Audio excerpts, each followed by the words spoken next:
Assalamualaikum warahmatullahi wabarakatuh. Waalaikumsalam warahmatullahi wabarakatuh. Bismillahirrahmanirrahim. Alhamdulillah.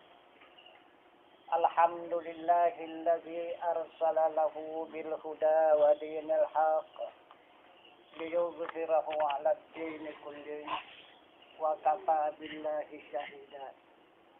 Ashhadu an la ilaha illallah wahdahu la syarika lah wa ashhadu anna Muhammadan abduhu wa rasuluh la nabiyya ba'da amma ba'du.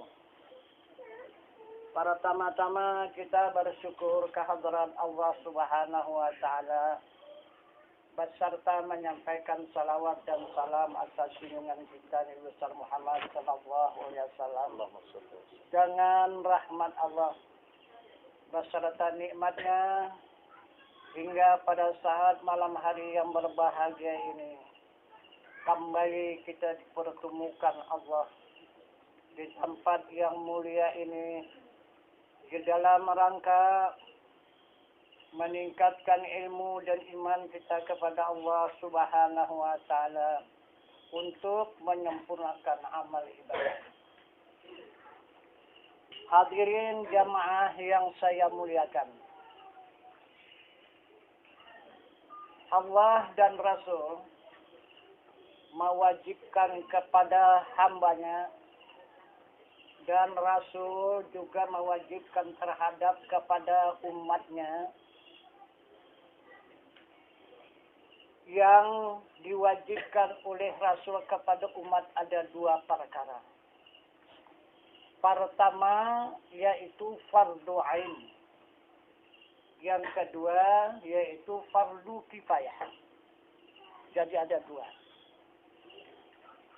Yang mana yang dimaksud ilmu fardu ain?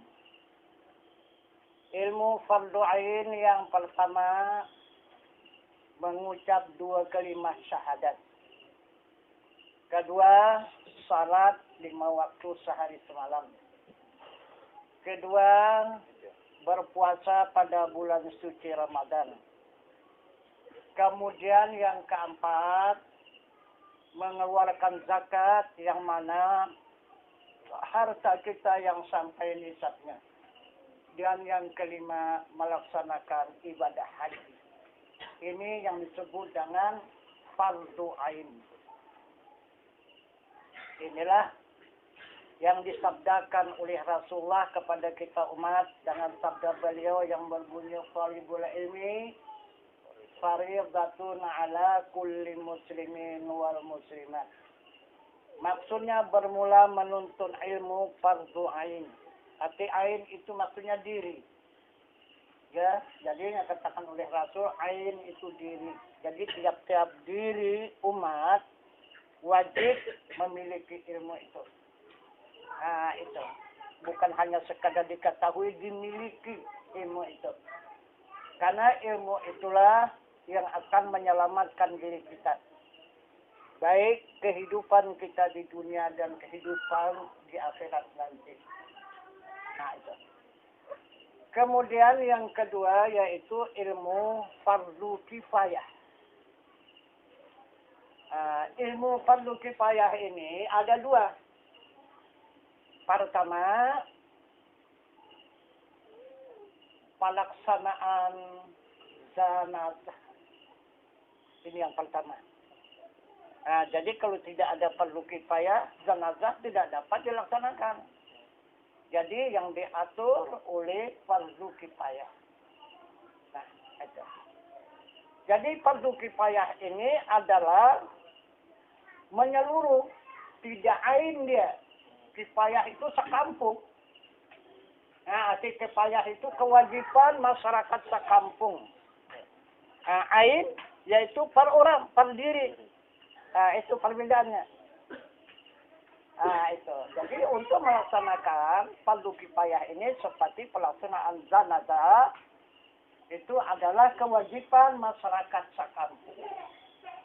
Apabila tidak ada satu orang yang melaksanakannya, habislah semua dituntut Allah sekampungan itu. Tapi satu orang aja yang melakukannya.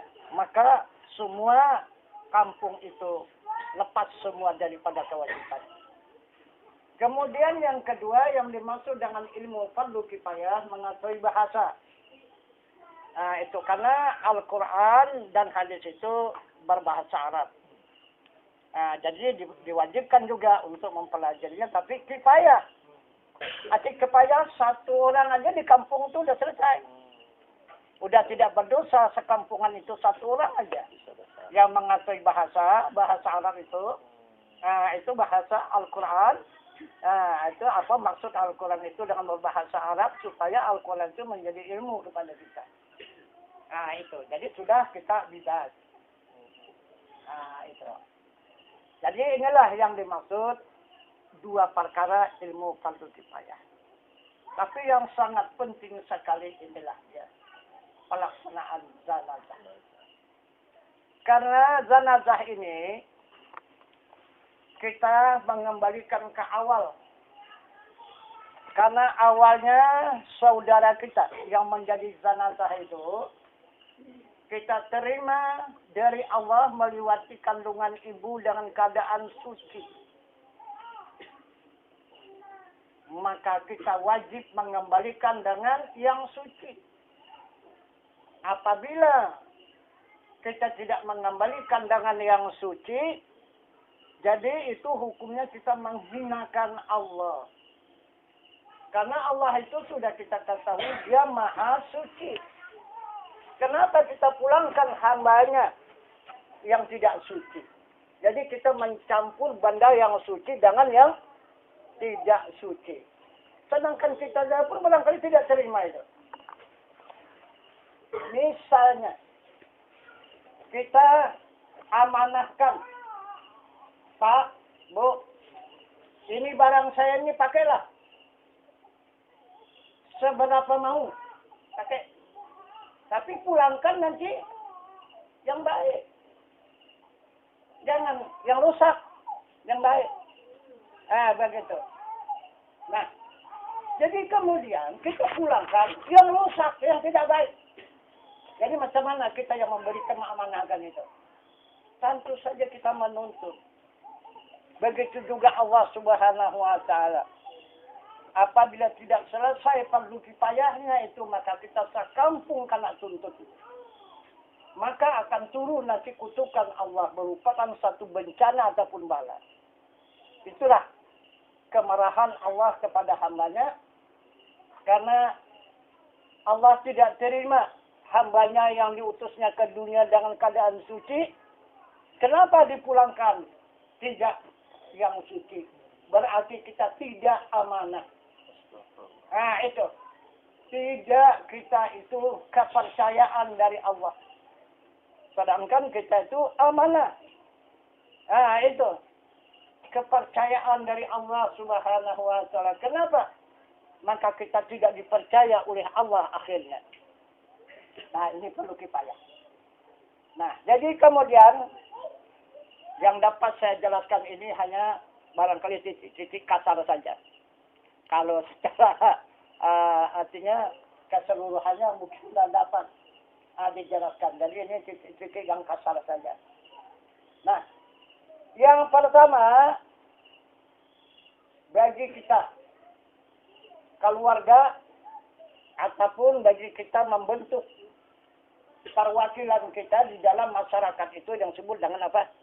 Bilal ya. Bilal zanazah. Itu adalah yang mewakili dari seluruh keluarga.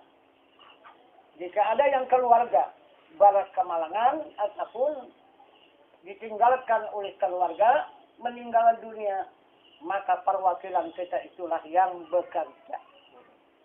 Jadi apa yang pertama tugas perwakilan kita itu? Yang disebut dengan Bilal. Ada di sini Bilal nggak? Ada ya? Apa yang pertama dikerjakan? Kalau kita berjumpa satu jenazah begitu. Apa yang kita kerjakan pertama? Itu wajibnya yang pertama. Kifayahnya yang pertama. Yang pertama, adalah kita meluruskan kiblatnya.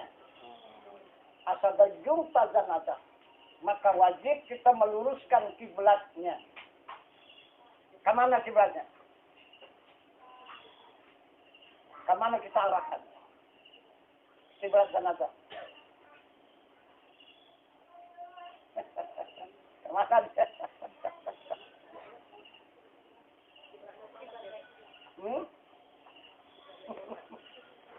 Jadi kiblat jenazah kakinya ke barat, kepala ke timur.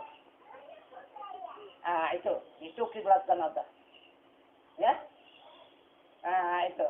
Jadi kakinya ke barat, kepalanya ke timur.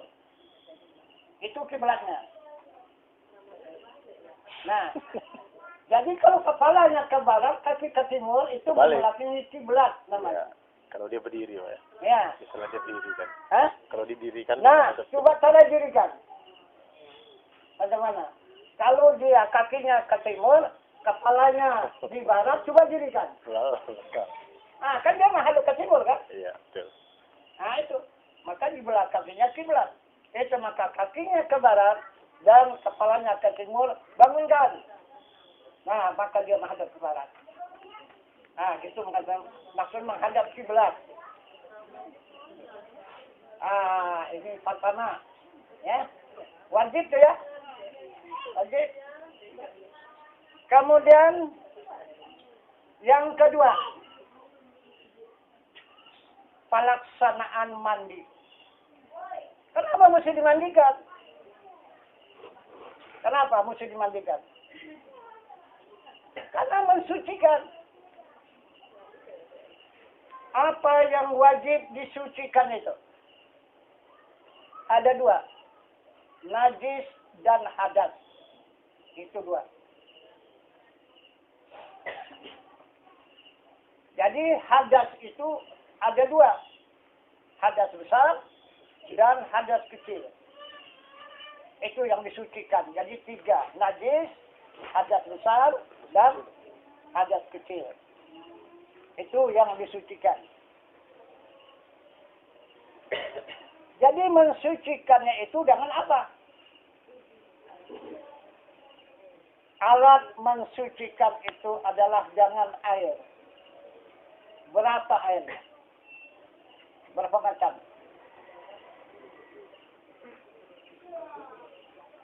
Ah, berapa macam airnya? Hah? 4 macam. Pertama air semata. Kedua air khalis. Ketiga air badar. Ketiga air widara. Keempat air badar. 4 air. Itu. Air semata itu air yang tidak bercampur. Air yang biasa. Itulah yang pertama untuk dimandikan. Untuk mensucikan najis dan hadas. Air semata. Kedua, air halis, yaitu air sabun. Yang ketiga, air widara, itu air yang bercampur. Bercampur dengan jeruk, dengan air bunga, itu ataupun dengan air beras, dan sebagainya. Itu air widara namanya. Itu. 2, 3 udah. Yang keempat air badar. Air badar itu air yang dicampur dengan kapur barus. Gitu. Itu untuk mandi terakhir, untuk dijadikan mandi 9. Itulah kapur barus, air kapur barus. Nah, itu. Nah, jadi sudahlah suci. Suci daripada hadas besar dan hadas kecil. Suci daripada najis. Sudah tidak ada lagi najis. Maka barulah kita bungkus dengan kain yang suci. Ada pernah bungkus pakai kain hitam? Enggak. Kain hijau. Kain apa? Putih. Putih. Jadi putih itu menunjukkan Suci. suci. Bukan bersih ya. Suci. Nah, jadi bersih sama suci beda. Jadi semua kain itu suci. Apa bersih? Tapi tidak suci. Jadi yang dikatakan oleh Rasul, kain yang suci itu adalah kain putih. Itu. Jadi, apa maksudnya? Maka kain putih. Karena kita mengingat. Karena kita sudah mengenal. Saudara kita itu yang datang. Yang diutus Allah ke dunia ini beserta kita melewati ibunya. Dia memakai pakaian putih. Itulah bungkus. Itulah putih. Tidak bercorak. Tidak berbunga. Itulah mengembalikan ke sana. Nah, di dalam bungkus itu dia dalam keadaan suci. Sesudah keluar dari bungkusnya, baru dia kotor. Nah, itu maka kita kembalikan saudara kita yang kembali kepada Allah itu dengan keadaan suci di dalam bungkus itu. Jadi apa nama bungkusnya? Yang disebut dengan kafan. Nah, itu bungkusnya. Itu. Jadi kalau di waktu kita pertama turun ke dunia ini bungkusnya itu apa namanya? Ibu ini yang tahu. Apa namanya? Kain yang kita pakai semasa di dalam kandungan ibu itu, kita berselimut, ya, jangan kain yang putih tidak bercorak. Apa namanya? Bungkus kita itu. Kalau kita kembali, kapan namanya? Iya kan? Iya. Kalau waktu kita mau turun ke dunia ini, namanya apa? Hah?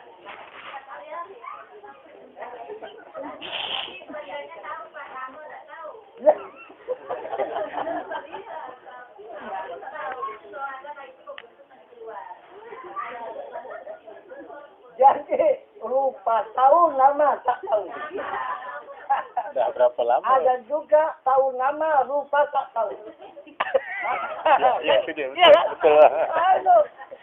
Mana itu? Jadi maunya tahu lupa tahu nama. Iya kan? Setiap ada nama ada lupa. Gitu. Anak ada banyak, tapi anak ada banyak, nama tak tahu. Yalah, anak kita ada banyak kan. Karena Allah tak tahu. Iya. Nah, jadi kain pembungkus belum ada yang tahu nih ya. Nah, jadi semasa kita turun ke dunia ini, semasa kita melewati kandungan ya. Nah, itu. Apa memang tak mau membilang apa kan memang? Ngaku aja ya, Pak. Tidak tahu ya. Itu. Itu maka kalau dikatakan bahasa kita Jawa, ya, kakang kawat, adi ariani. Sudah itu, saudara papat, 5 pancat. Itu jadi ilmu itu. Bukan tak jadi ilmu. Nah, itu. Jadi sebenarnya kita kembar 5. Turun ke dunia ini. Itu. Jadi saudara kembaran kita 4. 2 di depan. 2 di belakang. Itu. Yang pertama, saudara kita yang paling tua. Siapa namanya? Kamaria. Ada itu? Itu. Ada itu, bukan tidak ada. Nah, itu. Kadang-kadang kalau kita sedang berjalan, kita sedang bekerja, Keluar deh. begitu entah apa, tengok kita tengok benda yang berbisa, entah ular, entah kala, entah apa. Terkejut kita gitu kan. Keluar deh. Padahal dia cuma ngasih tahu. Ya. Nah, gitu. Padahal kalau dia kasih tahu, kita pijak itu. Atau ular kah, atau lipan, atau kalau maka kita pijaklah itu. Maka kita akan kena sengat. Nah, gitu. Tapi dikasih tahunya, ular, atau lipan, atau kalau kita nyincir begitu. Nah, itu. Itu buktinya dia tetap mendampingi kita. Nah, itu. Cuman, kita tidak mengenal dia. Dia tetap mengenal kita, orang kita saudara. Tapi kita yang tidak mau tahu sama saudara kita tadi. Bagaimana?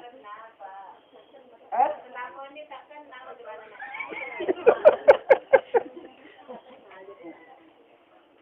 Itu yang dikatakan Kamaria. Ya. Kamaria itu saudara kita yang paling tua. Nah, itu. Dia sekarang dijadikan Allah malaikat. Ah, itu. Dia bukan bumi, itu bukan. Itu bukan bumi. Saudara kita itu malaikat. Itu maka banyak orang mengsahabati itu, dia kuat.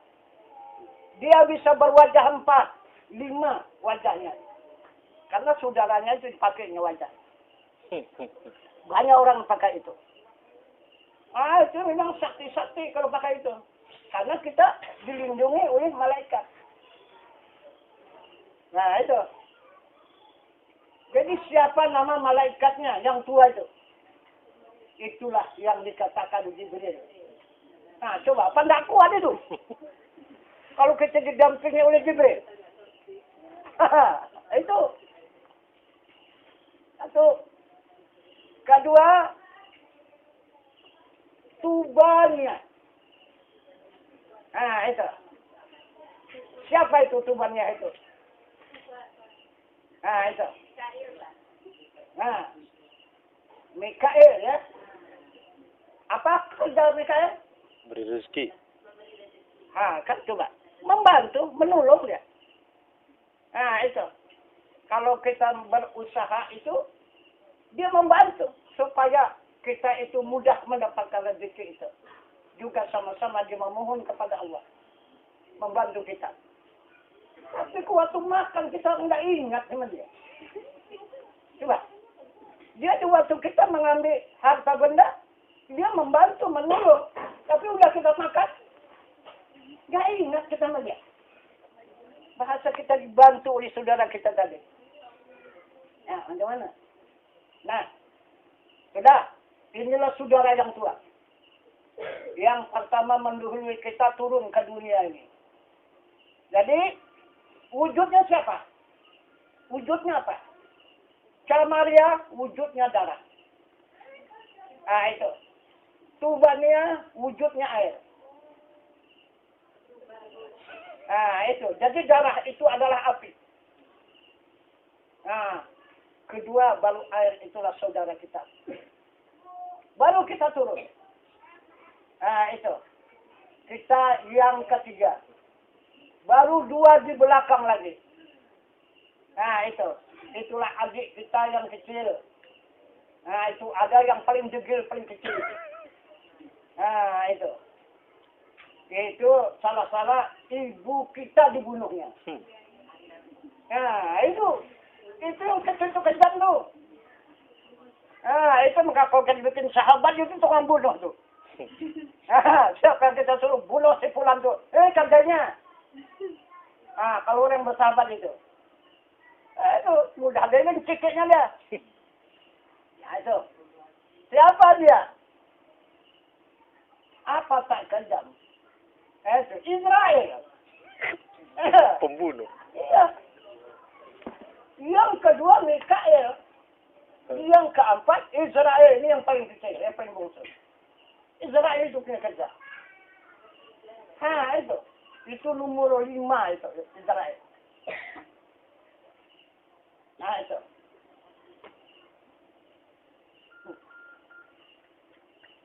Jadi Nah, itu. Bungkus. Wujudnya yang pertama adik kita adalah Tambuliyah namanya. Itu angin. Ya. Nah, itu. Kemudian yang keempat, Uriyah. Nah, kan banyak pembunuh Uri itu kan. Uri itu sudah mau turun lengket ya. Nah, itu banyak ibu. Nah, itu yang korban di situ. Nah, itu. Jadi inilah saudara kita turun ke dunia ini. Nah, jadi itu maka kita memandikan jenazah. Tapi dengan 4 macam warna air. Nah, itu. Jadi itulah kita mengenal kepada asal diri manusia ini. Semasa di kandungan itu dia bersahabat dengan 4 sahabatnya. Api, air, angin, dan tanah. Itu uri itu tanah itu. Nah, itu. Ingat itu kan? Ingat kan? Ingat. Betul kan itu? Jadi di mana dia sekarang itu? Di mana dia? Itu. Di mana dia itu?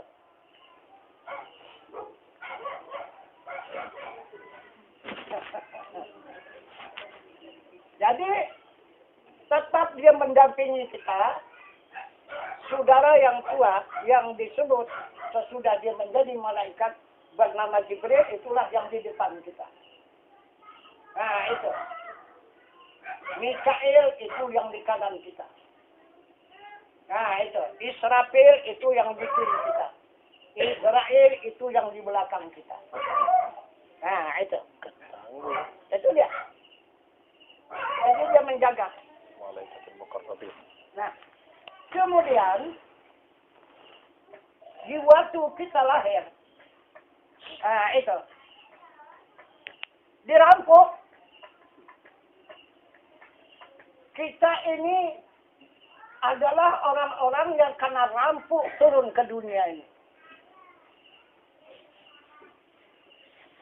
Siapa yang merampoknya? Raja malaikat yang 2000 tahun lebih dulu daripada Adam. Lebih tua dari Adam 2000 tahun. Itulah perampoknya.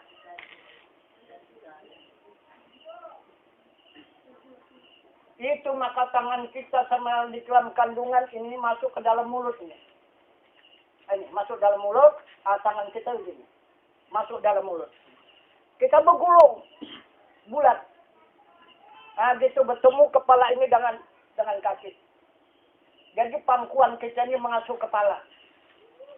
Bergulung kita itu. Di waktu lahir itu kita bangun. Nah, itu. Maka ini direbut oleh Azazil, Raja Malaikat itu. Habis yang kita bawa. Perbakalan yang kita bawa dari Allah itu habis dirampasnya. Maka ditucuknya antara dua malaikat kita ini. Tembus. Ini ke kalbu ini. Maka sampai pada saat sekarang ini masih ada bekas tusukan itu dari belakang. Ada satu titik darah lagi yang kental di kepala jantung itu. Itulah bakat tusukan dia itu. Itulah malaikat yang bernama Azazil, Raja Malaikat. Sesudah dikutuk oleh Allah Subhanahu wa Ta'ala, dijadikan iblis, maka Raja Malaikat itu diganti oleh Allah dengan Muqarrabin. Tidak lagi Azazil. Itu. Ditukar oleh Allah. Nah, itu. Itulah sekarang Raja Malaikat Muqarrabin. Tidak lagi Azazil. Nah, jadi kita terkejut. Terbuka, habislah. Karena disusuknya ini, mau direbutnya tidak bisa. Itu tusuk dari belakang. Nah, terkejut, terbuka. Maka sudah terbuka. Lepaslah perbakalan kita. yang disiapkan oleh Allah untuk turun ke dunia ini. Maka habislah perbekalan kita, sedikit pun tidak ada lagi tinggal. Maka kita pun bertanya, apa kita bilang? Siapa yang ada di sekitar kita itu? Apakah ayah? Kalau ibu, tak mungkin. Ayah, abang, siapa, saudara, pakcik, uak, dan sebagainya yang ada di situ, atau jiran tetangga, maka kita pun bertanya, ma huwa?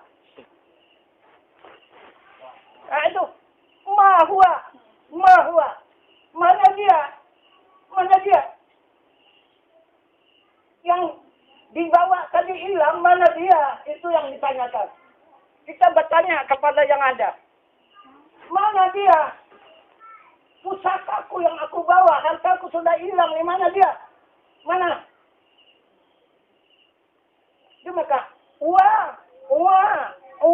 kita pikir menangis, bukan menangis. Semua anak yang lahir, apa saja sukunya, bangsanya, agamanya, tetap dia bertanya.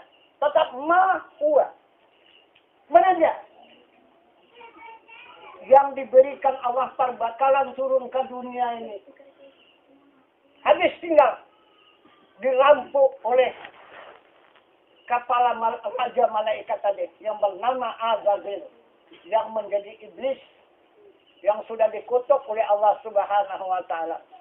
Maka datanglah kalau ada kebetulan ayah kita hadir di situ waktu kita turun ke dunia. Waktu kita bertanya, ma huwa? Maka datanglah ayah kita memberikan jawabannya. Apa jawabannya?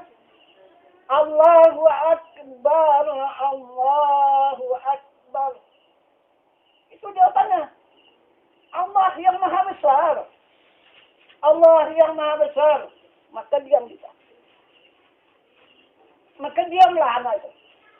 Tidak bertanya lagi dia. Diam. Tapi masuk ke dalam kalbu itu, terekam ke dalam kalbu itu. Siapa yang maha besar? Ashhadu an la ilaha illallah wa ashhadu anna Muhammadar Rasulullah. Itulah Allah yang maha besar. Jika sudah kita kembali mendapatkan harta pusaka kita, Allah yang maha besar,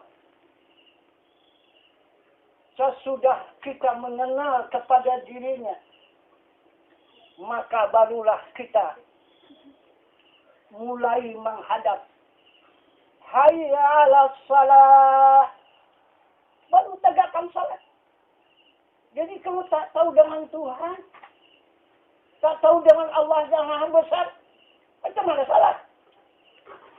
Macam mana? Salat apa namanya? Salat lalai. Kan? Maka dikatakan oleh Allah salat yang lalai. Fawailul lil musallin alladzina hum an salatihim sahun. Itu celaka orang yang salat. Kenapa maka Allah mengatakan celaka orang yang salat? Di dalam salatnya itu lalai dari ingatan. Mana-mana ingatan tidak menentu. Bukan kepada Allah, bukan kepada Tuhan ingatan. Itu salat yang lalai. Karena tidak kenal kepada Allah, kepada yang maha besar, belum kenal. Itu kita menghadap. Ya kemana-mana lah hadap kita, orang tak kenal. Walaupun di hadapan kita yang maha besar tadi, kalau kita tak tahu, tak kenal. Mana kita menghadapnya ke sana? Larilah kita ke lain. Nah itu sebabnya. Jadi untuk apa itu menegakkan salat? Hayya 'alal falah. Itu untuk mendapatkan kemenangan. Kalau tidak, kita di dalam kekalahan terus ini. Kalau tidak dapat kita menegakkan salat, kita di dalam kekalahan, tidak mendapat kemenangan. Nah, itu. Padahal yang diberikan jawaban oleh orang tua kita adalah kita ini yang mendapatkan kemenangan. Nah, itu. Ini maksudnya. Maka diamlah. Si anak kecil tadi sudah mendapat jawaban. Oh, itu rupanya yang hilang. Yang direbut dan dirampok oleh Raja Malaikat yang bernama Azazil. Yang lebih tua daripada Adam alaihi salam 2000 tahun. Nah, itu. Itulah perampoknya. Jadi, sekarang sudah dapat jawaban, kita ini adalah orang yang kehilangan, tapi alhamdulillah. Allah itu rahasia. Rahasia manusia. Rahasia insan. Maka Allah tetap memelihara hambanya. Tinggal. Coba baca. Yang tinggal. Coba baca. Ini. Coba ini huruf Arab ini. Ini. Ah, berapa? 99. 80 sama 81 sama 18. 18. 1 sama 18. Berapa? 99. 99. Alhamdulillah masih ada catatan. Masih ada suratan yang tinggal. Kalau tidak ada suratan, habis mulus. Tidak ada apa-apa perbaikan kita lagi. Dengan adanya catatan, dengan adanya surat yang tertinggal. Ini suratan Allah ini. Dari itulah. Nabi kita mengingatkan kepada kita umat. Nah, itu. Untuk menuntut yang hilang. Pusaka kita yang hilang. Harta kita yang hilang. Yang untuk menjadi perbakalan kepada kita turun ke dunia ini. Maka Rasul mengatakan, talibul ilmi faridatun ala kulli muslimin wal muslimat. Maksudnya bermula menuntut ilmu fardu atas muslim laki-laki dan muslim perempuan yang akil balik. Itu. Yang mana ilmu yang wajib dituntut ada 3. Pertama, usuluddin. Untuk mengetahui Tuhan yang hilang tadi. Kedua, ilmu fikih. Untuk mentaati perintah. Yang ketiga, ilmu tasawuf. Untuk menghadap kepada dirinya yang hilang itu. Nah, jika kita tuntut yang 3 ilmu itu, maka kembalilah harta kita yang hilang. Nah, itu. Jadi, kemana kita menuntut? Kepada Rasulullah. Maka Rasulullah itulah satu-satunya yang turun ke dunia yang tidak kehilangan. Maka Nabi kita Muhammad SAW dikatakan oleh Allah dia maksum. Dia suci daripada sekalian dosa. Karena dia tidak kena rampuk. Karena terbakar yang merampuk itu kalau dekat sama dia. Macam mana dia merampuknya? Apabila dekat dia dengan Muhammad Rasulullah, maka Azazil itu terbakar. Itu maka bisa dia merampuk. Tapi kalau yang lain habis semua. Diantam dia. Nah itu. Maka kita diwajibkan menuntut kepada Rasul. Karena Rasul yang utuh. Perbakalan yang tidak hilang. Dibuatnya turun ke dunia. Maka diperintahkan Allah. Itu bagikan. Nah, kepada hamba-hambaku yang ada di muka bumi sana. Nah, itu karena dia kehilangan semua. Berikan hartamu itu. Yang aku amanahkan kepadamu. Itu dikatakan siddiq, amanah, tadi. Nah, itu patanah. Yaitu bijaksana kamu menyampaikannya. Itu kata Allah. Nah, maka Rasulullah terus mengingatkan kepada kita umat. Kemudian apa kata Rasul lagi? Utlubul ilma minal mahdi ilal lahdi. Tuntut ilmu dari buayan hingga ke yang lahat. Kemudian diingatkannya lagi, utlubul ilma minal bisin. Tuntut ilmu walau ke negeri Cina. Itu jangan sampai kamu tidak mendapatkan ilmu. Kalau tidak dapat ilmu, kamu tidak akan bisa pulang nanti ke negeri akhirat. Ke alam yang baka kamu tidak akan berjumpa. Dengan perbakalan yang sudah aku siapkan itulah. Yang kamu kembangkan, yang kamu amalkan di muka bumi ini. Itulah untuk keuntungan, untuk keselamatan jalan kembali kepadaku di alam yang baka, di alam akhirat. Maka Nabi lagi mengatakan, man aradat dunia fa'alaihi bil ilmi.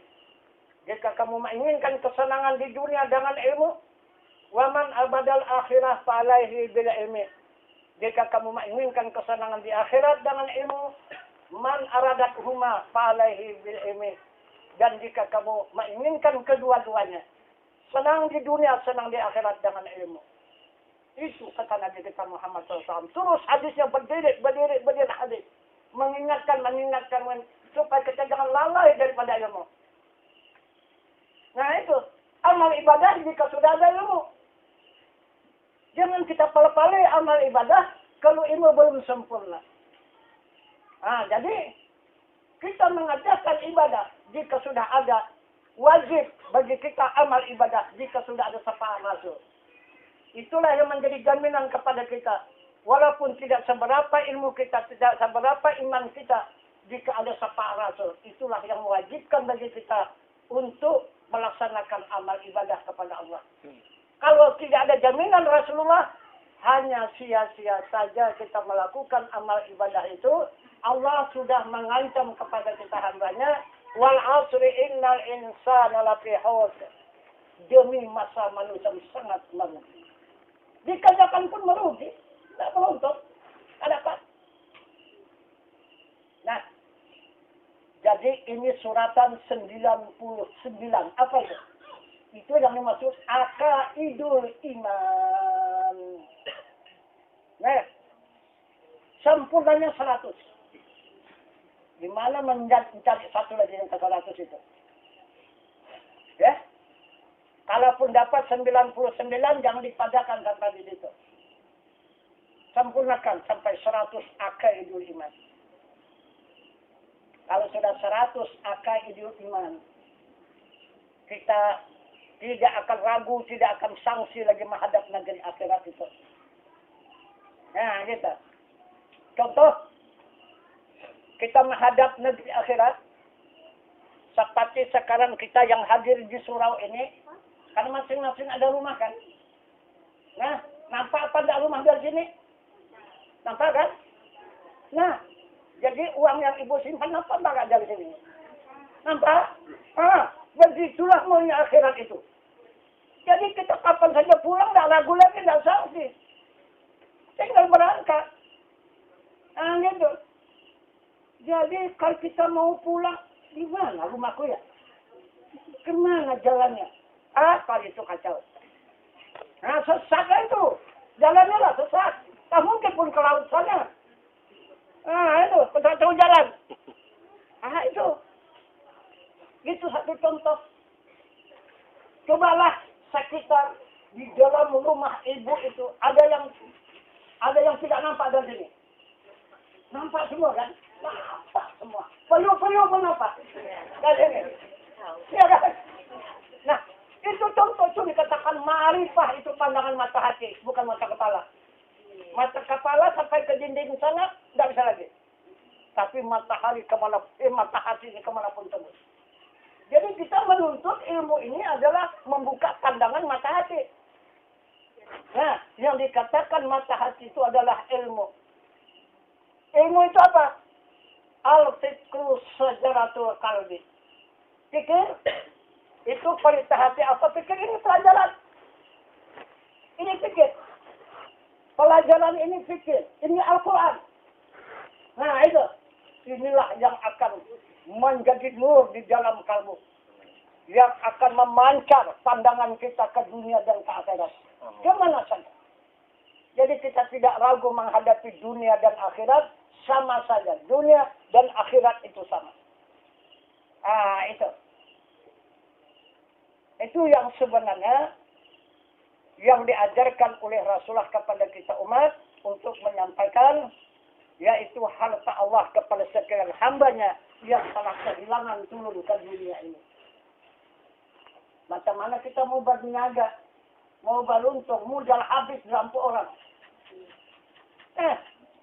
Untung dari mana? Berniaga, tak bermodal. Apa yang ada? Berniaga niaga juga. 15 pun toko kita buka, kalau tak ada modalnya. Apa ada? Nah, itulah. Maka Tuhan mengancam kepada kita, wal asri innal insana lafi khusr. Demi masa manusia sangat merugi. Nah, sudah kita turun ke dunia. Disambut oleh orang tua kita dengan seruan azan. Kalau kita pulang, kemana? Jangan apa? Sholat. Jadi bapak-bapak dan ibu-ibu mengantar orang yang pulang ke akhirat dengan apa?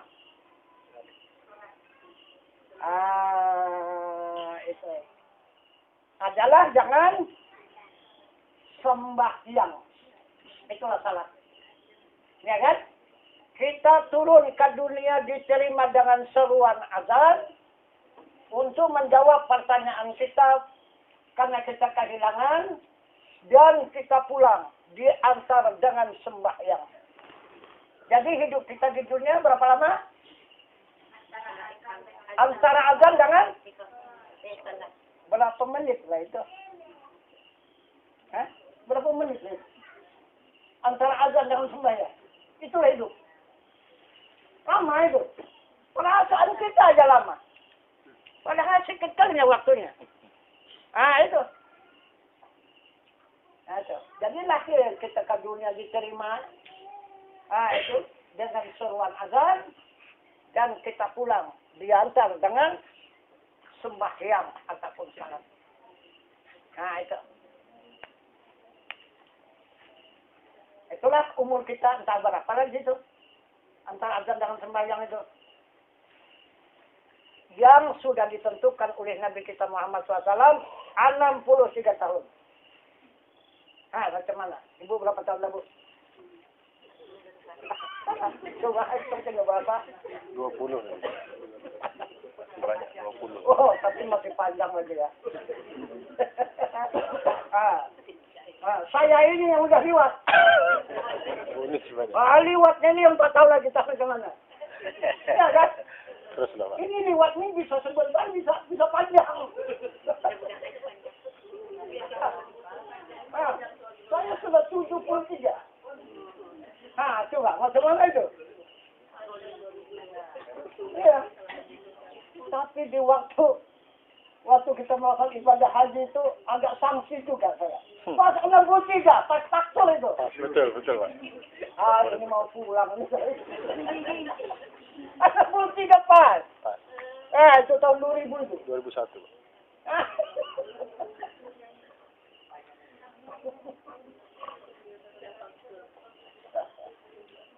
Jadi tidak lama kan? Cuman itulah. Kalau lewat dari 63 itu bonus. Itu. Kalau beriman. Kalau tidak beriman. Itu azab itu. Ya. Macam tidak azab. Bukan kita saja yang azab. Bahkan keluarga ikut azab. Ya. Di atas 63.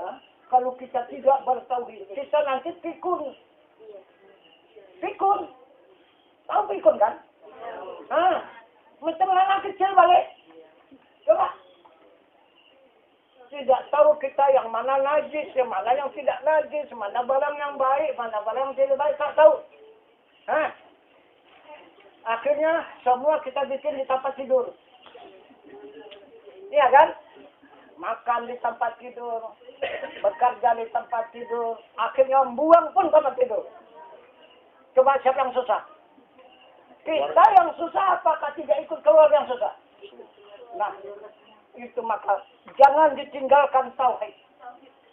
Jangan ditinggalkan ilmu tauhid ini. Jadi siapa yang meninggalkan ilmu itu, dia akan pikun nanti. Karena Sesudah 63 terus dikurangi Allah. 1 hari, kurang 1 hari, minggu, kurang 1 minggu, bulan, kurang 1 bulan. Apa? Semakin apa? Dihilangkan akal kita itu. Akhirnya kembali menjadi anak-anak. Nah, kalaulah anak-anak umur 1 tahun, ada tahu apa-apa? Kalau 1 tahun kita baru pulang, coba macam mana susahnya orang mengurus kita. Kalau anak kecil, yalah, enggak apa-apa. Nah, tapi kalau sudah kita tua-tua ini, bagaimana tuh? Nah, cukup susah keluarga mengurusnya. Tapi kalau kita memakai ilmu tauhid, mudah-mudahan tidak akan bisa memikul. Itu. Karena itu sudah dijamin oleh para wali Allah. Itu. Jadi wali Allah yang bernama Syekh Muhammad Saman, dia mengatakan di dalam sebuah kitabnya, barang siapa yang mengambil ilmu yang aku ajarkan ini, maka Allah Subhanahu wa Ta'ala akan menukarnya akal yang basyariah diganti oleh Allah dengan akal bangsa Rabbani. Itu kata Wali Saman. Jadi akal basyariah, akal manusia. Akal Rabbani itu akal Tuhan. Jadi orang yang bertauhid itu akalnya sudah akal Tuhan. Mana mau pikun? Tuhan malah bisa pikun kan? Manusia ini yang mau pikun. Nah itu, jadi tukarlah. Jadi siapa yang menuntut ilmu fardu ain ini, Wali Saman menjamin ditukar Allah akal manusia, sekarang ditukar Allah dengan akal Tuhan. Rabbani itu Tuhan. Itu jaminan wali Allah itu. Itu boleh kita rasakan. Itu. Jadi apakah kita memakai akal manusia atau akal Tuhan? Itu aja. Jadi kalau kita mau memakai akal Tuhan, supaya jangan pikun, ikutlah petunjuk Rasulullah itu. Nah, jadi sudah jelas kita mengembalikan jenazah itu tidak pakai seruan azan ya. Cuma hanya dengan sembahyang itu terakhir. Itu. Kemudian kita berangkatkanlah. Nah, belum lagi ya. Salat belum lagi. Ya, salat belum. Jadi, kenapa maka disalatkan? Kenapa? Karena dia tidak tahu salat lagi. Itu. Kenapa maka dimandikan? Karena dia tak bisa mandi lagi. Kenapa maka diberikan pakaiannya? Dia tak bisa lagi pakai pakaian. Jadi sementara kita masih bisa mandi, bisa salat, ya jangan kita tinggalkan ya. Insyaallah. Jangan sampai pula kita menunggu orang pula mensalatkan kita. Iya kan? Jadi, Bu, ayo Bu, kita ke pengajian sana, itu ada ustaz itu datang tuh.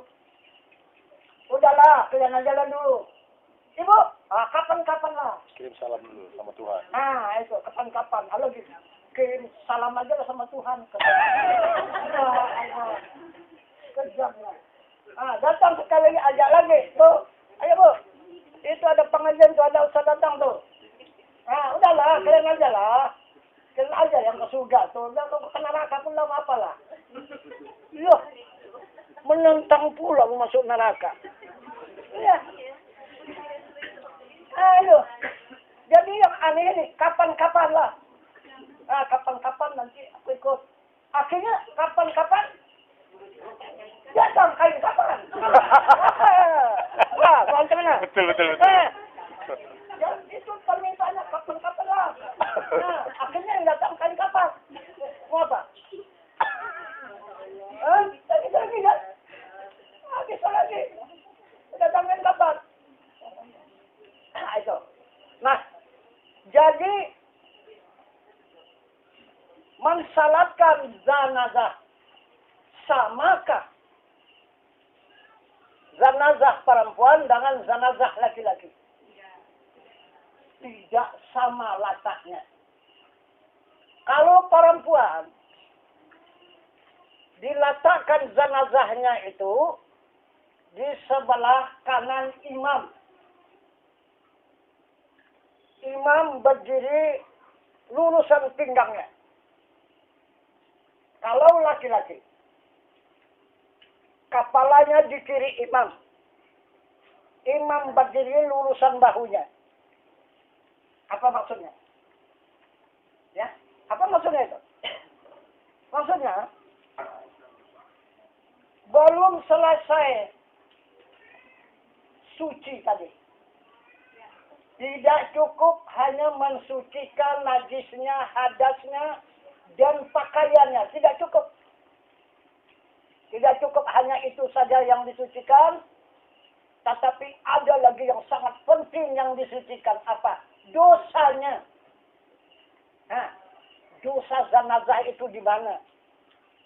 Yang mau disucikan. Mensucikan dosa zanazah itu salam daripada salat itu. Salam ke kanan. Bukan salam ke kiri. Nah, begitu. Karena ini fardu kifayah. Bukan ada sunat kifayah. Nah, kalau kita salam ke kiri itu sunat kifayah namanya. Ada itu. Ada sunat kifayah. Tidak ada. Hanya fardu kifayah, wajib kifayah ke kanan cuma yang diwajibkan apa itu salam itu. Jadi dosa perempuan dari pinggang ke kepala itu dosanya. Maka diletakkanlah zanazah tadi kepalanya di kanan imam, kakinya di kiri imam. Sesudah kita mensalatkan. Apa arti salat? Kita menyaksikan berapa orang makmum. Misalnya sayalah misalnya menjadi imam mensalatkan jenazah itu. Berapa banyak makmum di belakang yang kita bawa dengan kudinya. Usalli ala hazal mait arba'a takbiratin pada kifayati imaman lillahi ta'ala Allahu Akbar. Apa maksudnya itu? Coba, apa maksudnya? Kita telah menyaksikan bersama-sama. Siapa ini yang di hadapan kita ini? Mayat tadi. Dia sudah kembali syariatnya kepada Allah. Itulah yang kita saksikan. Dan kita kembalikan kepada Allah. Ya Allah, sudah kami saksikan. Hamba-Mu ini sudah pulang syariatnya kepadamu ya Allah. Allahu Akbar. Itu takbir pertama. Kemudian, sesudah takbir, apa? Kita baca surah Al-Fatihah. Itulah doa kita. Doa yang luar biasa. Doa ibu daripada kitab. Bernilai daripada 30 juz Al-Quran. Itulah surah Al-Fatihah. Itu yang kita sumbangkan kepada saudara kita tadi. Itulah kita berikan perbakalan dia pulang. Ini ya Allah. Yang dapat kami berikan. Masyarakat kami sekampung ini. Untuk membantu saudara kami. Untuk mengembalikan hamba-Mu ke pangkuan-Mu ya Allah. Inilah Fatihah. Yang kedua. Kita saksikan lagi. Ya Allah. Hamba-Mu ini sudah kembali.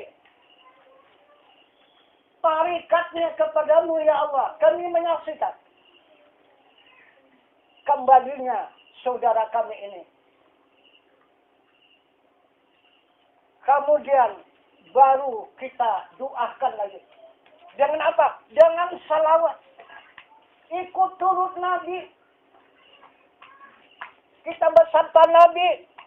Kita beserta Muhammad. Untuk menyaksikan. Dan menyerahkan kepada Allah Subhanahu wa Ta'ala kembali. Nah. Kemudian yang ketiga. Sesudah kita pandang dan kita ketahui ya Allah. Hamba-Mu ini sudah kembali kepadamu. Hakikatnya. Dia tak punya hakikat lagi. Sudah kembali. Kamilah yang menyaksikan. Kamilah sekarang yang mengantarkan kepadamu ya Allah. Terimalah hambamu ini ya Allah. Itu dengan keridaanmu ya Allah. Maka kita bantu dengan doa. Allahumma firlahu warhamhu wa'afihi wa'fu anhu. Kalau laki-laki. Kalau perempuan, Allahumma firlaha warhamha wa'afihi wa'fu anha dan seterusnya. Kemudian kita pandang lagi. Dan kita saksikan lagi. Ya Allah, hambamu ini sudah kembali kepadamu ma'rifahnya. Kamilah yang menjadi saksi. Kami adalah keluarganya dan masyarakatnya. Maka kami ikhlas mengantar kembali hambamu ini ya Allah. Semoga ya Allah, terimalah hamba ini dengan iman. Supaya dia kembali dengan beriman ya Allah. Nah, maka Allahu Akbar terakhir. Allahumma la tahrimna ba'dahu wa li ikhwanina alladhina sabaqu bil iman. Wa la taj'alna fi qulubina ghillan lil ladzina amanu. Rabbana innaka ra'ufur rahim. Selesai laporan kepada Allah Subhanahu wa taala. Apalagi utang kita, dosanya itu belum suci. Kita pulangkan kepada Allah dengan keadaan berdosa. Sedangkan Allah mengutus hambanya ke dunia suci daripada sekalian dosa. Kenapa kita pulangkan berdosa? Habis karena kutuk kita sekampungan. Nah itu. Jadi itulah salam ke kanan. Assalamualaikum warahmatullahi. Kalau perempuan dari pinggangnya ke kepalanya. Kalau laki-laki dari bahunya. Assalamualaikum warahmatullahi. Habislah suci sekalian dosanya laki-laki dan perempuan. Perempuan dari pinggang ke kepala. Kalau laki-laki dari bahu sampai ke ujung kakinya. Itu. Habis. Selesai utang masyarakat kepada Allah. Itu. Maka Allah pun untuk menerima laporan hambanya dengan diberikannya keberkatan dan keridaan. Itu. Ini kembalinya saudara kita itu ke sana. Tinggal satu lagi dosa yang dipertanggungjawabnya, dosa roh. Dosa roh itu pribadi, tidak masyarakat. Itu maka sekarang kita ini fardu ain yang meluluskannya. Tidak perlu kifayah. Kalau fardu kifayah adalah dosa yang ada pada tubuh kita, yang ada pada jenazah, itu yang sudah disucikan oleh masyarakat. Itu.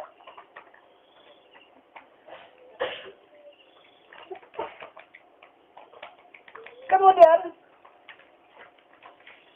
barulah diberangkatkan. Apa yang didulukan?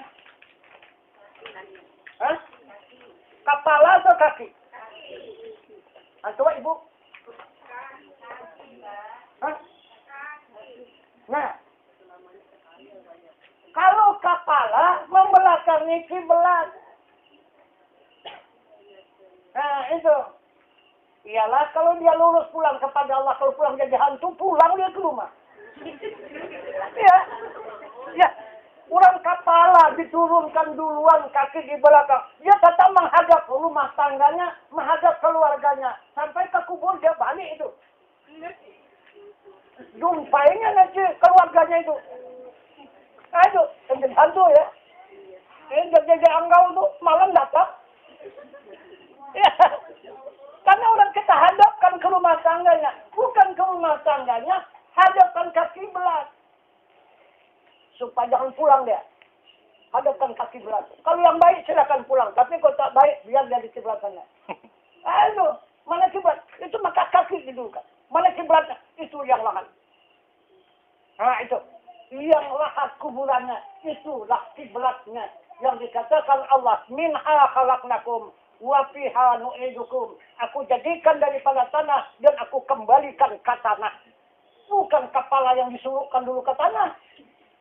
Lahir ke dunia, kepala duluan. Tapi kalau pulang, kaki didulukan. Coba kalau kita datang bertemu ke rumah saudara kita. Datang kita, Assalamualaikum. Kita bilang kan, Waalaikumsalam. Kata yang punya rumah. Bukan kaki yang kita sulungkan, Assalamualaikum. Itu, kalau pulang ya. Bu, sudahlah sampai sini pertemuannya. Kami ini izin kalau untuk mengurak sila. Mengurak sila apa? Kaki lah boleh dijalankan. Nah itu jelasnya dalil dunianya, dalil alamnya. Apalagi dalil Al-Qur'annya mengatakan minha khalaqnakum wa fiha nu'idukum. Aku jadikan daripada tanah dan aku kembalikan ke tanah. Maka kakinya itulah yang dijalankan. Jangan kepalanya yang dijalankan. Nah itu, dia pulang ke rumahnya. Jadi kita antarkanlah pulang ke rumahnya. Maka diberikanlah Fatihah di situ kan. Itulah tangkal tadi Fatihah itu. Itu. Kalau yang baik silakan kembali ke rumah. Kalau yang tidak baik jangan ke rumah. Nah itu. Pertama diperingatkan. Jangan Fatihah. Fatihah itu orang yang kembali kepada Allah. Nah itu bagi zanazah. Yang kedua. Fatihah yang kedua. Ditujukan kepada yang mikul tuh, yang mengantar tuh. Bukan saja yang mikul tuh pulang ke sana. Jadi yang memikul itu pun juga akan pulang ke sana. Itu maka diingatkan dengan Fatihah itu. Hati-hati itu mikul itu. Diingatkan itu. 4-5 kali mikul orang, akhirnya 3 kali mikul orang. Hati-hati yang mikul tuh. Itu. Nah, kemudian Fatihah yang ketiga. Kemana tujuannya? Kepada keluarga yang tinggal di rumah. Bukan saja orang yang mengantar. Bakal kembali ke sana. Bukan saja saudaramu itu. Yang pulang ke sana. Kepada Tuhannya. Tapi kalian yang tinggal semua. Pasti akan juga pulang ke sana. Itu maka ketiga Fatihah. Itu peringatan. Maka pulanglah ke sana. Itu. Nah, sampai di sana masukkanlah ke yang sana kan. Kemudian dibuka lah ini. Lihat. Ini. Pakaian tadi kan dibuka nih. Ini yang dibuka nih. Apa maksudnya? Coba. Kenapa dibuka? Masa dibuka kenapa? Ditakuti orang pula. Kalau tak dibuka, keluar dia nanti. Jadi pucung katanya pula. Kalau tak dibuka. Mesti dibuka. Bukan ya, itu maksudnya. Jadi maksudnya membuka itu memperkenalkan. Kau kenal apa enggak sama ini? Itu maksudnya yang membuka itu. Kenal apa enggak kau sama ini? Itu. Nah, kalau memang kau kenal, udah kau ciumlah. Kau pelulah. Itu maksudnya membuka ini. Ini macam mana kita tak kenal? Itu. Kalau memang dia benar, itu pun datanglah pulang. Itu. Yang liang itu pun juga datanglah dia memeluknya. Itu. Dirangkulnya, dipeluknya, kita yang datang itu. Itu. Itu maka yang ditentukan oleh Rasulullah. Itu. Sama Abu Bakar Siddiq. Itu. Dikuburkan di samping ya makam Rasulullah itu. Di waktu dimasukkan ke yang lahat itu, baik mau menutup lubang itu, datang tangan itu merangkul. Itu contoh. Jadi begitu juga kita bumi yang selalu kita tempat sujud, tempat bermanja. Itu siang dan malam kita bermanja ke sana, menyungkulkan kepala dan muka ke sana. Nah, itulah yang kita hadap. Jadi kita takut lagi, asing lagi. Inilah ibuku. Yang sejatinya ibuku. Yang sangat aku rindukan. Dan dia pun juga sangat merindukan kita. Jadi sama-sama rindu pulang. Kalian lahat tuh. Jadi takut. Takut lagi pulang aku pulang enggak? Kalau mesti takut. Siapa rupanya itu? Karena tak tahu maka kita takut. Padahal itulah ibu kita. Yang sejatinya ibu. Yang akan memeluk kita, memangku kita selama-lamanya. Nah itu yang lahat. Ini kepala pula disulungkan ke sana duluan. Jadi sedangkan Allah mengatakan kakinya didulukan, cuma tidak dibilangnya kaki. Minha khalaqnakum wa fiha nu'idukum. Nah itu, aku jadikan daripada tanah dan aku kembalikan ke tanah. Nah itulah kembali kepada Allah Subhanahu wa Ta'ala. Badan jasmani kita, baru rohani kita kepada Allah. Inna lillahi wa inna ilaihi raji'un. Asal kita ini daripada Allah dan kita kembali kepada Allah. Kemudian jiwa kita, nurani kita, tidak dia kembali kepada Allah, tidak dia pulang kepada tanah. Kemana dia kembalinya? Ya ayyatuhan nafsul mutmainnah, irji'i ila rabbiki radiyatan mardiyah, fadkhuli fi ibadi wadkhuli jannati. Wahai jiwa hambaku yang tenang, kembali menghadap kepada zatku, kepada diriku, kata Tuhan. Dengan hati yang rida dan aku ridai. Fadkhuli fi ibadi, masuk ke dalam golongan jamaah hamba-hambaku. Wadkhuli jannati, dan masuk ke dalam surgaku. Ini cuma yang menerima surga. Jiwa kita, bukan ruhani kita, dan bukan tubuh kita. Tubuh kita hanya berpangku kepada ibu. Ruhani kita hanya pulang kepada Allah. Tapi jiwa kita pulang kepada zat Allah. Ini yang menerima surga. Jadi kalau tak kenal kepada jiwa kita, macam mana kita mau menerima surga? Sedangkan yang menerima surga adalah jiwa kita, bukan rohani kita, bukan jasmani kita. Nah, maka ikutlah rohani kita dan jasmani kita mendapatkan surga melewati nurani kita, melewati alam jiwa kita. Karena jiwa kita itu yang berhubungan dengan zat Allah Subhanahu wa Ta'ala yang memberikan kenikmatan. Itulah surga. Nah, itu. Jadi surga itu adalah melewati jiwa kita. Habis itu ada jumpa. Nah, itu. Maka jiwa itu tidak bisa dikenal dengan ilmu syariat. Jadi mengenal jiwa jangan ilmu hakikat. Itu maka wajib kita menuntut ilmu hakikat. Maka Nabi mengatakan wasyari'atu bila hakikati asilatu wal hakikati bila syari'atil batilah. Bersyariat tanpa hakikat hampa, berhakikat tanpa syariat batal. Kalau nyawa tidak berbadan di mana dia? Coba di mana? Macam mana bisa menunjuk nyawa orang itu kalau tak ada badannya? Jadi bagaimana badan tak bernyawa? Ulang. Iya kan? Tak nampak lagi. Macam mana melihat nyawa orang? Coba. Bisa ibu? Bapak melihat nyawa orang? Maka nyawa itu gaib kan? Kadim. Gaib dan kadim. Coba, tolong tunjukkan nyawa orang. Mana dia? Nah, coba. Dia bergerak itu apa? Gerak itu apa? Badan yang bergerak itu apa nyawa? Nyawa, kalau tak ada nyawa bisa bergerak apa enggak? La tahlakun zalwatun illa biiznillah, kata Rasul. Tidak ada yang bergerak walau suruh bergerak kecuali izin Allah. Kata orang, tak nampak nyawa orang, Allah kata gerak. Mana enggak ada? Tapi bukan mata kapal bisa menyaksikan gerak. Nah, coba kita lihat orang berkehendak, itu pasti nyawanya. Nah, kita lihat orang yang berilmu, itu pasti nyawa. Kita melihat orang mendengar, pasti nyawa. Kita saksikan orang yang melihat, itu nyawa. Kita saksikan orang berkata-kata, itulah nyawa. Itulah wajah Allah yang laisa kamitslihi syai'un wa huwas samiul basir.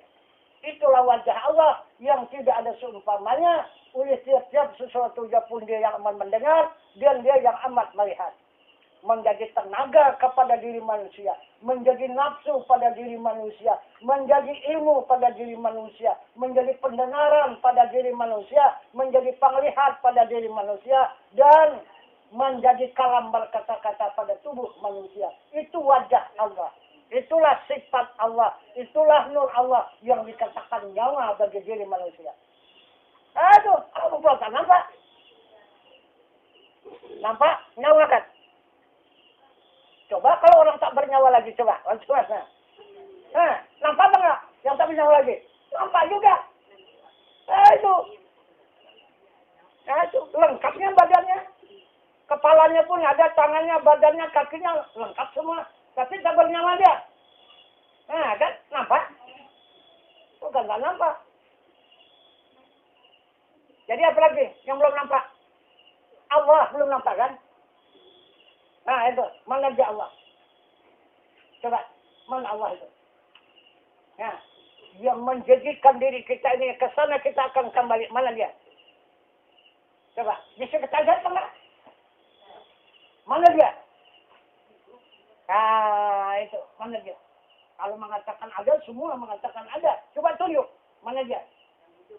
Nah, itu baru betul. Yang hidup.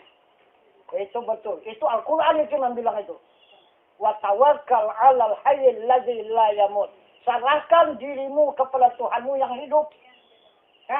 Yang tidak mati. Itulah Tuhanmu, kata Al-Quran. Yang hidup. Selama ini tidak berjumpa karena tidak menghadap kepada yang hidup. Tak kemana-mana kita mencari Tuhan. Kita tinggalkan yang hidup, mana jumpa. Itu. Itu maka kata hadis Nabi itu, mana bisa bertemu dengan Tuhan? Karena itu. Karena yang mencari Tuhan itulah yang dicari. Itu. Yang mencari, itu yang dicari. Bisa jumpa itu. Itu. Bisa jumpa. Itu. Yang hidup itu mencari Tuhan, mana jumpa. Ulang dia dengan sendirinya. Nah, sesuai dengan kalimat la ilaha illallah. Siapa itu la ilaha illallah? Yang hidup juga hayyun baqi. Hidup yang kekal, hayyun maudud, hidup yang ada, hayyun maksud, hidup yang dimaksud. Itu. Apa lagi? Apa yang tak jelas lagi juga? Jangan bangga. Nah itu. Jadi orang yang kembali tadi pulangnya kemana? Kemana orang yang kembali tadi?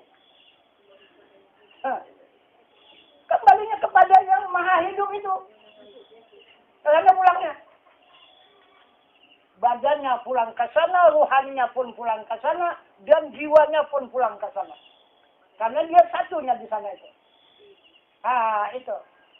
Jadi ini bumi ini adalah yang menghidupkan manusia, menghidupkan binatang, menghidupkan tumbuh-tumbuhan, menghidupkan batu-batuan dan segalanya. Semua bumi ini yang menghidupkan. Ini dikatakan zatul hayat. Zat yang mempunyai sifat, yang punya kehidupan. Ini dari Allah. Nah itu. Jadi nyawa, sifatnya menjadi nyawa manusia. Dirinya yang menghidupkan seluruh diri manusia dan sepasa alam. Asmanya menjadi hati manusia. Perbuatannya yang menjadi tubuh manusia. Jadi kita ini adalah kekayaan Allah. Kita ini adalah kamalat Allah. Nah itu. Itu maka sekehendak Allah kita nyuruh kekayaannya. Coba kalau kita punya kekayaan, kan sekehendak kita. Jadi harta kita bisa berbuat. Tidak bisa kan? Begitu kita hamba itu. Nah. Jadi inilah keterangan singkat mengenai fardu kifayah. Kan? Payah jalannya itu ya. Jalannya itu payah. Untuk mendapatkannya itu. Memang bilangnya mudah. Tapi mendapatkan ilmunya sangat payah. Ini masalahkan fardu kifayah. Itu. Nah. Jadi bukan saja dengan ilmu fardu ain kita jumpa dengan Allah. Juga dengan fardu kifayah kita bisa juga jumpa dengan Allah. Ini maka dua fardu yang diwajibkan oleh Rasul kepada kita. Fardu ain dan fardu kifayah. Nah, itu. Jadi, barangkali inilah dulu ya keterangan fardu kifayah.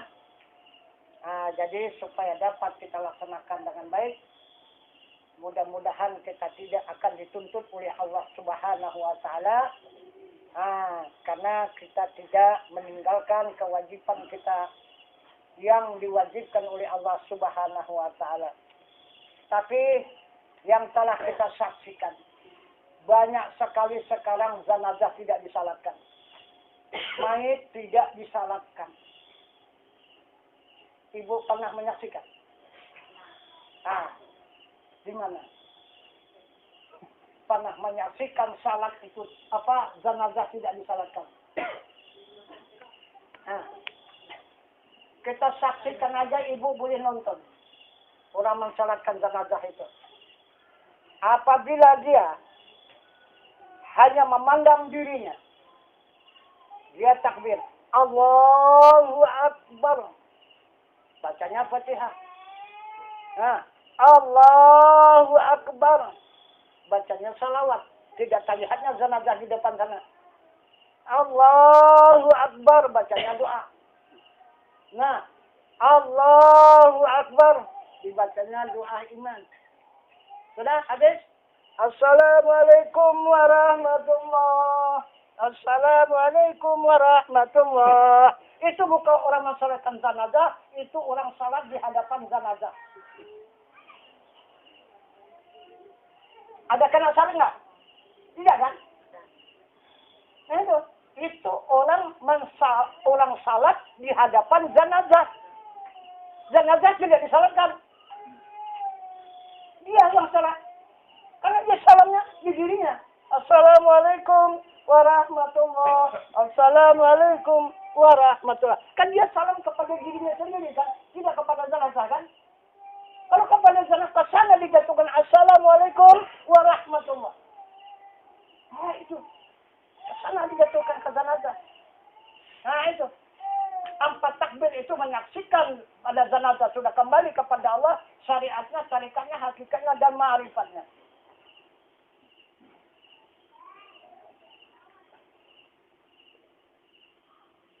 Tapi jangan ibu bawa ke umum nanti malah kurang.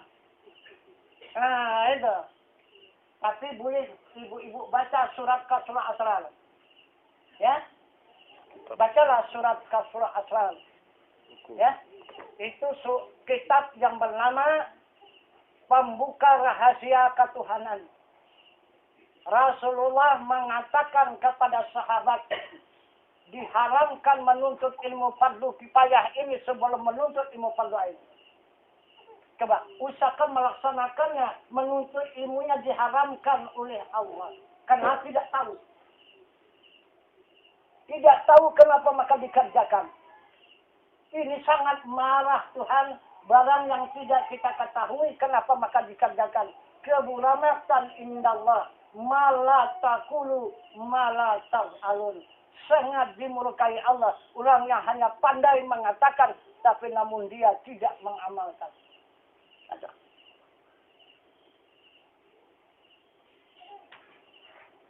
Jadi dikerjakannya tak benar. Itu. Kenapa maka ini fardu ain?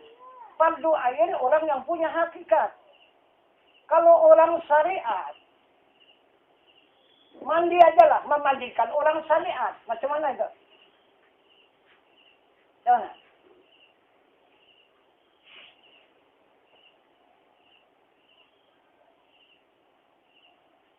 Jadi hukumnya najis mensucikan najis. Bisa suci nggak? Itu bahayanya.